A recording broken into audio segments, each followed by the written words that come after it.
Hi అందరికీ నమస్తే అండి. వెల్కమ్ టు సుప్రియాస్ తెలుగువారి వంటలు.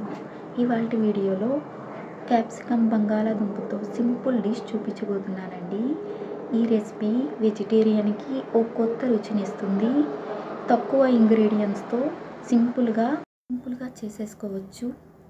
ముఖ్యంగా ఆఫీస్కి వెళ్ళే వాళ్ళకి లంచ్ బాక్సుల్లోకి ఫాస్ట్గా ప్రిపేర్ చేసుకోవచ్చు. ఈ కర్రీ రైస్లోకి రోటీలోకి చాలా బాగుంటుంది. ఇలా ఒకసారి చేశారంటే ఇంట్లో అందరికీ నచ్చుతుంది, అందరూ ఇష్టంగా తింటారు.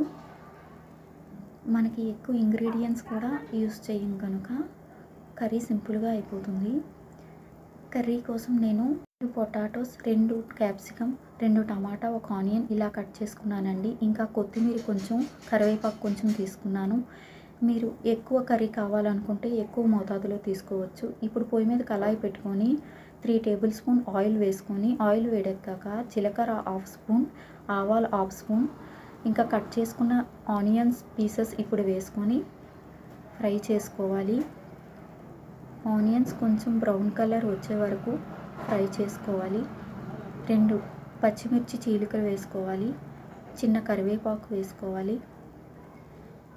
వీటన్నిటిని కొంచెం కలర్ మారే వరకు ఫ్రై చేసుకున్నాక ఇప్పుడు ముందుగా కట్ చేసుకున్న పొటాటో ముక్కల్ని వేసుకోవాలి.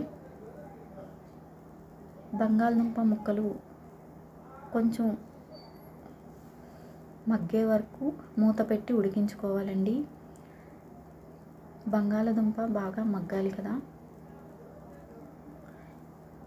ఇప్పుడు 1 టేబుల్ స్పూన్ సాల్ట్ వేసుకోవాలి. రుచికి తగినంత సాల్ట్ వేసుకొని మళ్ళీ మూత పెట్టుకొని బంగాళదుంపల్ని ఉడికించుకోవాలి. బంగాళదుంప బాగా మగ్గిన తర్వాత ఇప్పుడు ముందుగా కట్ చేసుకున్న టమాటా ముక్కలను వేసుకోవాలి. టమాటాలు మగ్గడానికి మళ్ళీ మూత పెట్టి 10 నిమిషాలు ఉడికించుకోవాలి. ఇప్పుడు టమాటా మెత్తగా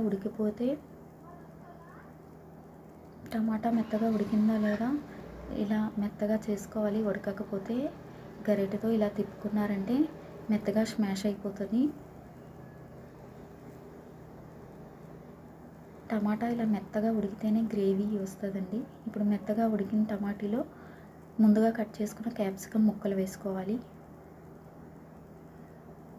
క్యాప్సికమ్ వేసుకున్నాక మళ్ళీ బాగా కలుపుకొని ఇప్పుడు 1 టేబుల్ స్పూన్ కారం, 1/2 స్పూన్ పసుపు వేసుకోవాలి. కారం ఎక్కువ తినేవాళ్ళు ఇంకా ఎక్కువ వేసుకోవచ్చు. ధనియా పౌడర్ 1/2 స్పూన్ వేసుకోవాలి.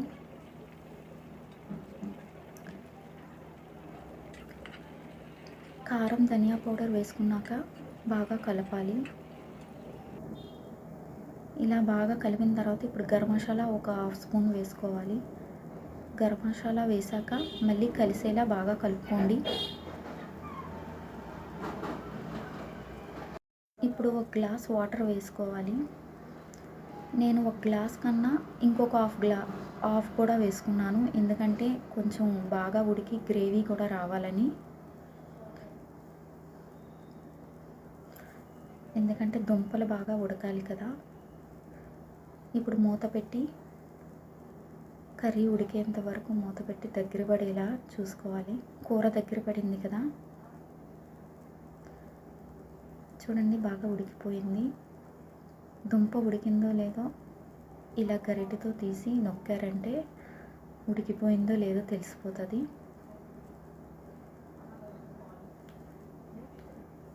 దుంప బాగా ఉడికిపోయింది.